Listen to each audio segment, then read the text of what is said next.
Hey guys, it's Ash here with WatchMojo, and these are the top 10 darkest moments from Pokémon. This way! Hurry!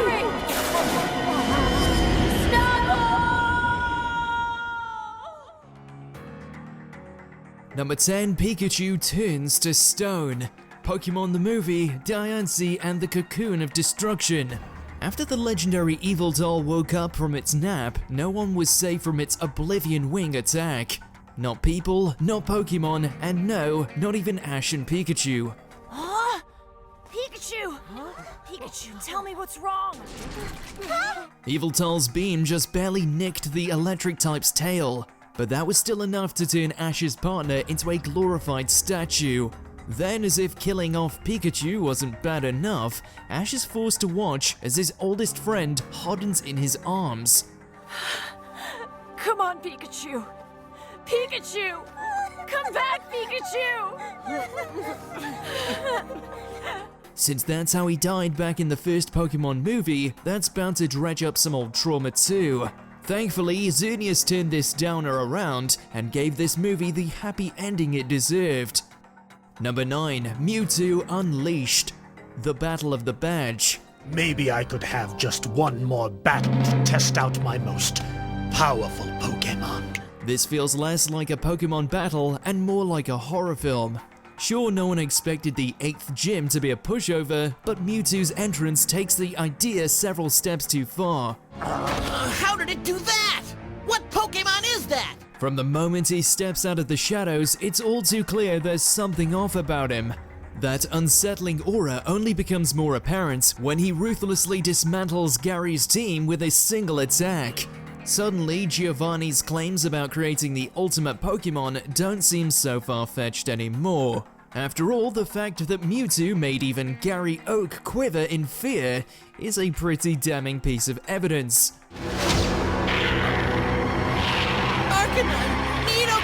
Don't waste your time. This is the ultimate Pokémon. Number 8, Unova Haunted House. Scare at the Litwick Mansion. In one of their most ambitious schemes yet, Team Rocket recruits a gang of Litwick to scare Ash and the others out of their Pokémon. Surprisingly, the plan works perfectly.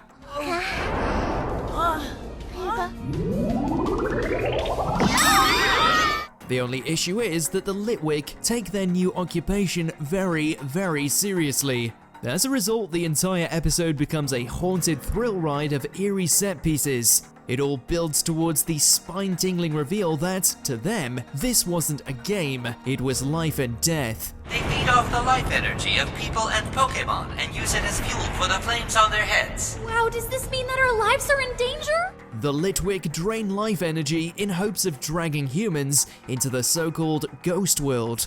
Ash and the others made it out with their lives, but something tells us they won't be befriending more Litwick anytime soon. If we get drawn inside there... There'll be nothing left of us to be tying! That would all be in very poor taste! Number 7, Sabrina's story, Abra and the Psychic Showdown. As early as her first ever appearance, it's frighteningly obvious that Sabrina is not your average gym leader. Time for us to play. The show fully commits to her psychic shtick, with downright hair-raising results. And yet, by the time Ash walks away with the Marsh Badge, Pokémon has transformed her from terrifying to tragic, at least partially.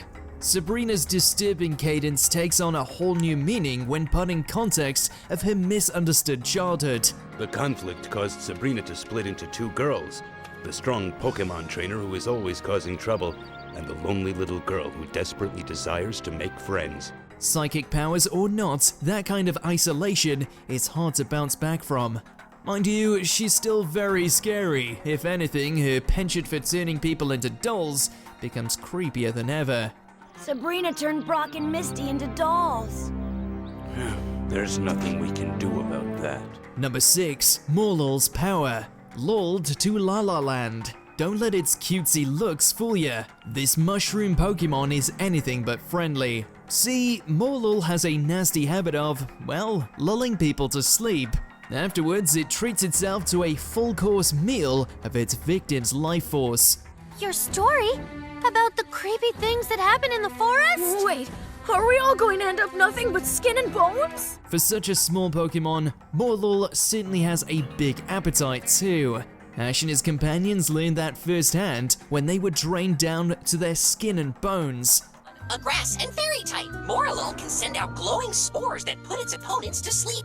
Then it drains their energy using its foot like roots. Mewtwo technically had good intentions, but that doesn't make it any easier to watch Pikachu become a raisin. All things considered, it's probably for the best that this adorable leech didn't end up sticking around for too long. Oh! Wow, they're good. Number 5. Ghost of a Chance, Ghoul Days. This way. Right over here. Okay, over here. At this trainer school, finding ghost Pokemon is all in a day's work. The operative word there being ghost Pokemon. As Conway soon discovered, dealing with an actual spirit is a very different story. The creepy girl decides to cause mischief, spook the students, and oh yeah, almost walk Conway off a cliff. As it turns out, the ghost is determined to lure others into the spirit world, even if she has to kill them to do it. It's a good thing a friendly Dusknoir foiled her plans, or else a good chunk of the student body would have become the same ghosts they were studying. This way, over here. Is there something in there? Yes, let's go. Number 4. A Tree of Beginning, an End for Ash. Pokemon Lucario and the Mystery of Mew. In a franchise first, this Pokemon movie doesn't just try to kill off Ash, it nearly wipes out the entire human cast altogether. That's right, the Tree of Beginning consumes everyone, including Brock, May, Max, Jesse, and James. To really rub it in, each trainer spends their final moments saving their Pokemon from the same fate. Calling it heartbreaking would be an understatement, and their partner's collective grief doesn't help.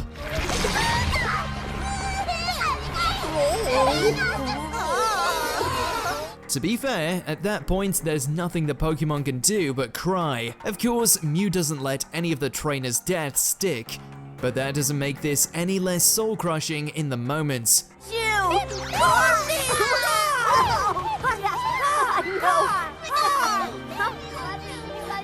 Number 3. Snubbull's Death. Pokemon the Movie, The Power of Us. When it comes to a character's demise, there's poignant and then there's tragic. Snubbull's definitely leans towards the latter. This way! Hurry! The Pokemon dies in a burning windmill, only leaving behind a key for its trainer to remember it by. Clearly, the franchise isn't afraid to tackle the realities of death anymore. In fact, the main series has a particularly beautiful example involving an elderly Stoutland. Professor, where's Stoutland? I'm sorry. But unlike what happened there, Snubbull had so much life left to live for. The movie makes it painfully clear that Harriet's partner left too soon, and that even in a world like Pokemon's, there's nothing anyone can do to bring it back.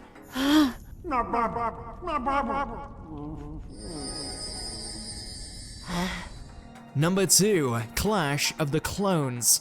Pokemon the first movie. Copies. They're clones. There's never been a Pokemon battle quite like this. Instead of exciting or emotional, the ferocious clones deliver one of the most vicious stretches of violence the series has ever seen. If seeing two Pikachu tearfully slap the shocks out of each other doesn't break your heart, then nothing will.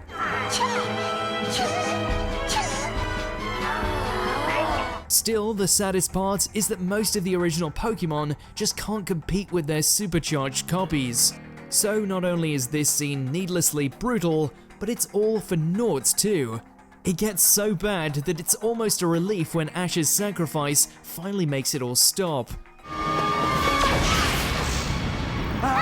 Oh no! Before we continue, be sure to subscribe to our channel and ring the bell to get notified about our latest videos. You have the option to be notified for occasional videos or all of them. If you're on your phone, make sure to go into your settings and switch on notifications. Number 1. Spirited Away, the Tower of Terror. Sabrina's got nothing on Lavender Town. Within a day of arriving, Ash and Pikachu were haunted by ghost types, crushed by a chandelier, and had their spirits taken out of their bodies. No way! I don't want to be a ghost yet! Let that last one sink in for a bit. A 10-year-old and his partner were killed by 3 ghost types, and this was just them trying to play around. No matter how badly Ash wants to beat Sabrina, it's not with that kind of trauma. Ash, open your eyes, please, Ash! Huh. I guess it's time to go back, Pikachu. Misty and Brock thought as much, and that's why they waited outside. The craziest part of this whole thing is that, even after defying death itself, Ash still agrees to take Haunter with him. Well, it seems it was so much fun playing with Ash that Haunter decided to follow along on his Pokemon journey. Did you enjoy this video? Check out these other clips from WatchMojo, and be sure to subscribe and ring the bell to be notified about our latest videos.